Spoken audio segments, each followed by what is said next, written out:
Dick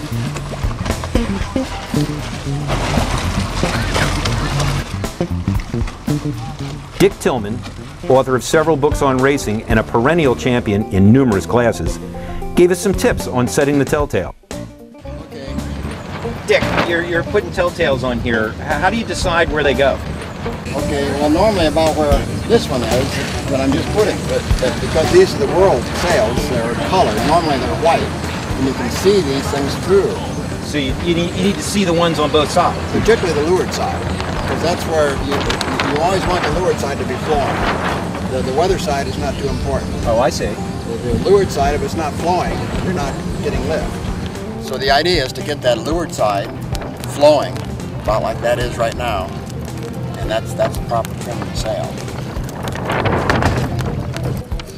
Dick, I also see that you put these things on what to me looks like backwards. They look like they're flowing the wrong direction. Well, why do you do that? I'm just trying that. I do that occasionally because it gets it away from the sail. Otherwise, so when the wind is blowing it right, gives it a little distance from the sail. Right, and also if the sail gets wet or something, it avoids it from getting just stuck in the sail. That always is a problem. I always hate sailing in the rain because my telltales get stuck to the sail. So this helps. This helps a little bit. Now I want this to be lowered because it's on the port side. So I'll just stick that right there. Okay. There we go. So what this is telling you is how the wind is flowing over the backside of the sail. Right.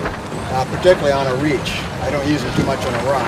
I mean on a beat. Right. Unless the wind is really light and fluky. And then they're very valuable. What do you sail by going upwind then? Just the feel of the boat. I look like you're driving a car. You're looking at the road in front of you. Right. I'm looking at the waves and the wind in front of me, and I'm trying to avoid the bumps or use the bumps to my advantage or whatever. But you don't use the telltales to see if you're heading up too high or too low, or No, unless it's really light where you can't tell, where you don't have enough to have feel. So you can just tell it's moving. Hopefully. This is why you're so good.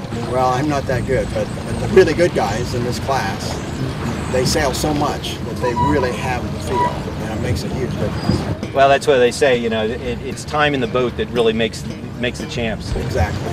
Yeah, I'm here just to do my best and have fun and take part. And you'll still do well. Oh, I hope. Thanks.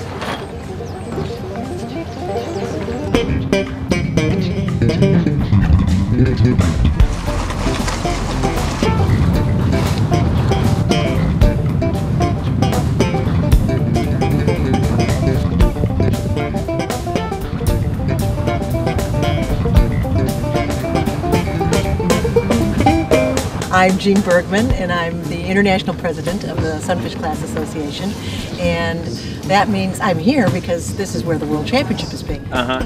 And that's actually what I'm primarily responsible for, is choosing a site for the World Championship. And this year, it was actually supposed to have been in Bonaire, and Bonaire had a problem with their economy and decided that they just weren't able to do it. So they called me about 10 months ago and said, we're really, really sorry, but you're going to have to find someplace else. So I quickly got on the phone with Cindy, and I thought of her immediately because one place could pull this together. It would be the Sarasota Sailing Squadron and Cindy Clifton. So, well, this has been a wonderful thing. We've been out all day watching you. Apparently, you're not only the president, but you're also a sailor. I am a sailor. I've been sailing for probably about 32 years. I got a Sunfish when I had 5 children in 5 years, and it's a really great boat for people who are just coming into sailing, learning how to sail. It's a really good boat for kids. It's a good boat for women. It's a good boat only because it is easier to handle, for instance, than a laser. And kids coming right out of opties, it's a great boat to get into. The few who are big and strong and tough will maybe go into lasers, but the rest of them, there's not very many places to go. And the Sunfish is a really good class. And many of the laser sailors and the other top sailors pop right into the Sunfish when there's lots of good competition. So it all depends upon what you're racing. If everybody else is racing it, then it's good competition. That's right. We had talked to a variety of guys here, and they had said that they weren't didn't race Sunfish all the time, but they had gotten involved in this, and they seem to be very enthusiastic about it. They are, absolutely. And the class is absolutely wonderful. We have approximately 1,500 members at the moment. The U.S. class is the biggest, but we have